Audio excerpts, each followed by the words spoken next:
Dəyərli izləyicilər, davam edək. İndi isə bir qədər ölkə daxili proseslərlə bağlı xəbərləri nəzərinizə çatdıracağıq. Belə ki, ailə başçısını itirməyə görə aylıq pensiya və ya müavinət alan ailələr üçün sosial ödəniş prosedurunda dəyişiklik olub. Bu barədə Əmək və Əhalinin Sosial Müdafiəsi Nazirliyindən məlumat verilib. Bu dəyişiklik nədən ibarətdir? Həmkarım Zeynəb Nadirova qurum rəsmisi ilə birgə məlumatları təqdim edəcək. Zeynəb, bir daha xoş gördüysəniz, sabahın xeyir olsun. Bu proseslə bağlı ətraflı şəkildə məlumatları səndən eşitmək istəyirik. Hər vaxtın xeyir olsun Nuranə. Bəli, artıq ailə başçısını itirməyə görə təhsil alan gənclərə ödənişin davam etdirilməsi üçün hər il arayışın təqdim olunması ləğv olunur. Bundan sonra artıq arayış təqdim etməyəcəklər təhsil müəssisəsindən. Bəs proses ümumiyyətlə necə olacaq bundan sonraki mərhələdə? Eyni zamanda neçə yaşa kimi tələbələrə verilir bu sosial müavinət, məbləği nə qədərdir, bu zamana kimi nə qədər şəxsə verilib? Bu istiqamətdə məlumatları elə Dövlət Sosial Müdafiə Fondunun İctimaiyyətlə Əlaqələr Departamentinin müdürü Rəşad Mehdilidən alacağıq. Rəşad bəy, xoş gördük sizi. Elə bu istiqamətdə məlumatları izləyicilərə ötürək artıq bir yenilikdir. Təbii ki, bundan yararlanan da az deyil tələbələr sırasında. Buyurun, sizdən elə məlumatlar alaq.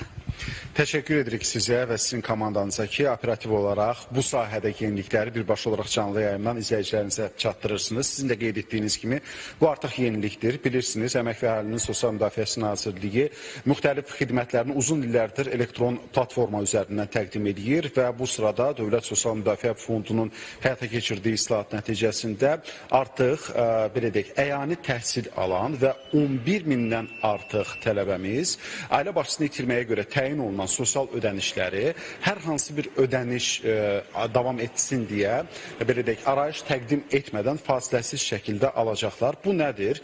Əvvəllər bu tələbələrimiz, yəni ailə başçısını itirməyə görə əyani şəkildə təhsil alan tələbələr hər təhsil müddəti bitdikdə, müxtəlif semestrlərdə təhsil almalarına dair arayışları oxuduqları universitetlərdən alırdılar. Yeri gəlmişkən bu yalnız ölkə daxilindən söhbət gedir və müvafiq olaraq Dövlət Sosial Müdafiə Fonduna və dost mərkəzlərinə təqdim edirdilər. Bu yenilikdən sonra, bu rəqəmsallaşmadan sonra bu cür prosedurun icra olunmasına ehtiyac qalmır və tələbələr müvafiq olaraq artıq özləri maraqlı olmalıdırlar ki, təhsil aldıqları təhsil müəssisələri onlar haqqında məlumatı elektron informasiya bazasına yeniləsin. Çünki bu məlumatlar aylıq əsasda elektron infrastruktur üzərindən emal olunur və hər hansı bir tələbənin yenidən arayış alıb ödənişini davam etdirməsi üçün müvafiq olaraq Dövlət Sosial Müdafiə Fonduna təqdim etməsinə ehtiyac qalmır. Və beləliklə, bu günləri biz rəqəmsal həlləri təqdim etməklə xidmətlərimizin böyük əksəriyyətini praktik qaydada həyata keçirik, yəni vətəndaş və məmur ünsiyyəti olmadan. Bu hansı platforma üzərindən həyata keçirilir? Eyni zamanda məbləğ nədən ibarətdir, yaş neçəyə kimdir? Bu məlumatları da verərək yekunlaşdıraq, zəhmət olun. Dövlət İmtahan Mərkəzinin müvafiq informasiya bazasında tələbənin statusu barədə məlumatlar aylıq olaraq yenilənəcək və bu yenilənmiş məlumatlar da bizə qeyd etdiyimiz kimi elektron infrastruktur üzərindən daxil olacaq.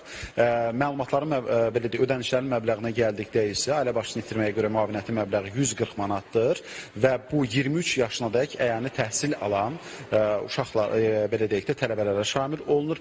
Pensiyanın məbləği isə bilirsiniz ki, hər bir şəxsə görə dəyişir və fərqlidir. Belə olan halda konkret bir məbləğ söyləmək olmur, amma minimum pensiyadan artıq olan ödənişlər də bu elektron infrastruktur üzərindən ödənilmiş olacaq.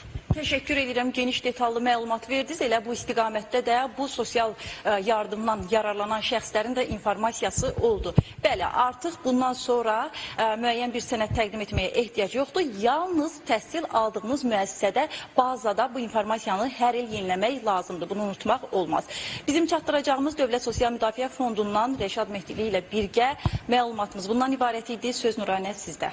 Təşəkkürlər Zeynəb və sənə və müsahibinə təşəkkür edirik məlumatlar üçün. Davam edək dəyərli izləyicilər. Belə ki, qeyri-sabit hava yollara təsirsiz ötüşmədi. Bəzi ərazilər ciddi fəsadlarla üzləşib. Bunlardan biri də mühüm yollardan olan Bibi Heybət yoludur ki, sözü gedən ərazidə hərəkət tam məhdudlaşdırılmışdı. Artıq təmir işləri tam başa çatıb. Ərazidə olan əməkdaşımız Rəqsani İbrahimzadə bizə